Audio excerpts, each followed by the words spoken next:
I sådan en hovedsætning her, der har vi et grundled. Så har vi to sammensatte verber. It was at this moment that Nathan knew. He fucked up. Som er delt op. Og de skal, der skal hovedledet så stå forrest. Ja, det er rigtigt. Sådan en ledsætning. Der har vi ledsætningen her. Hovedsætningen der.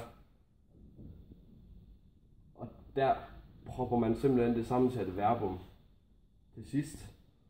Og så får man den her endelse på. Se.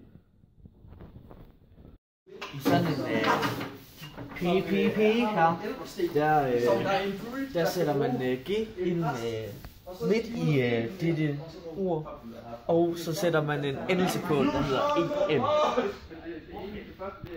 Man.